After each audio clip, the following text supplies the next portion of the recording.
LGBT atau singkatan dari lesbian, gay, biseksual, dan transgender. Dipahami sebagai perilaku dan orientasi seksual yang bertentangan dengan fitrah manusia dan ajaran agama.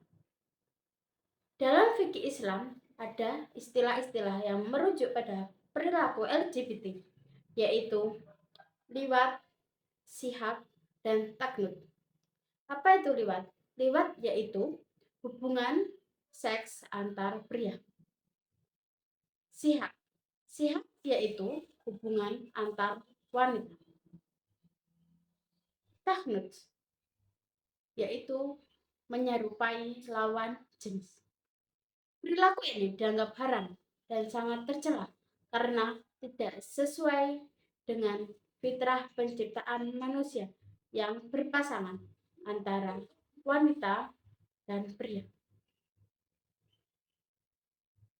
dengan ikatan pernikahan, sebagaimana yang ditegaskan di dalam Al-Quran dan hadis. Kisah Nabi Lut dan kaumnya dalam Al-Quran dipakai sebagai dalil utama yang mengecam perilaku homoseksual sebagai perbuatan keji dan melampaui batas. Hubungan untuk perilaku ini juga dikaji oleh berbagai ulama yang menyatakan bahwa tindakan tersebut termasuk dalam dosa besar dan pelanggaran serius dalam hukum Islam.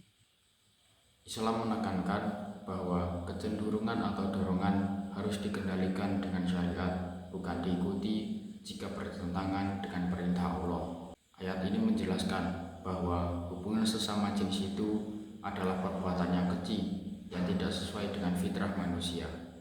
Pandangan Islam terhadap LGBT.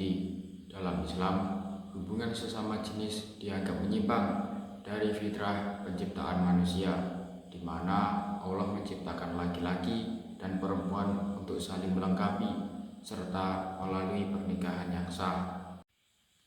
Allah Subhanahu wa taala berfirman, "Dan ingatlah kisah Lut ketika dia berkata kepada kaumnya, mengapa kamu mengerjakan perbuatan fahisyah, keji itu yang belum pernah dilakukan oleh seorang pun di dunia ini sebelummu? Sesungguhnya kamu mendatangi lelaki untuk melepaskan nafsumu, bukan kepada wanita.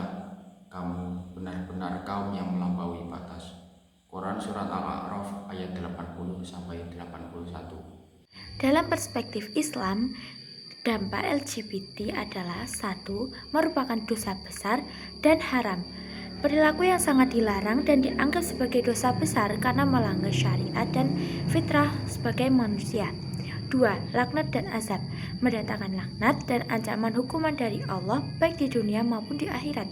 Yang ketiga, kerusakan moral dan sosial, merusak tatanan moral jiwa individu dan tujuan pernikahan atau keberlanjutan keturunan. Solusi pencegahan LGBT. Fenomena LGBT tidak hanya masalah pribadi, tetapi juga berkaitan dengan pendidikan, moral, lingkungan, dan keimanan seseorang. Karena itu, pencegahannya perlu dilakukan secara menyeluruh dengan cara yang lembut, mendidik, dan penuh kasih sayang, bukan dengan cara kekerasan atau kebencian. Solusi pencegahan LGBT yang pertama yaitu melalui pendidikan. Tanamkan pendidikan karakter dan akhlak sejak dini agar anak bisa memahami perbedaan peran laki-laki dan perempuan sesuai fitrah. Berikan pendidikan seks yang benar sesuai usia agar tidak salah memahami identitas diri. Yang kedua yaitu peran keluarga. Orang tua harus menjadi teladan dalam kasih sayang dan komunikasi terbuka agar anak tidak mencari perhatian di luar rumah. Awasi pergaulan, tontonan, dan media sosial anak tanpa mengangkang. Ajari nilai-nilai agama, moral, serta pentingnya menjaga kehormatan diri. Yang ketiga, pendekatan agama dan moral. Tingkatkan iman dan takwa serta pemahaman bahwa Allah menciptakan manusia berpasang-pasangan. Dakwah dan nasihat tentang LGBT harus dilakukan dengan cara lembut, bijak, dan penuh empati, bukan dengan hinaan atau kekerasan.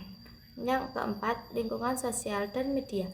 Sosial perlu menciptakan lingkungan positif yang mendukung norma kesopanan dan saling menghormati.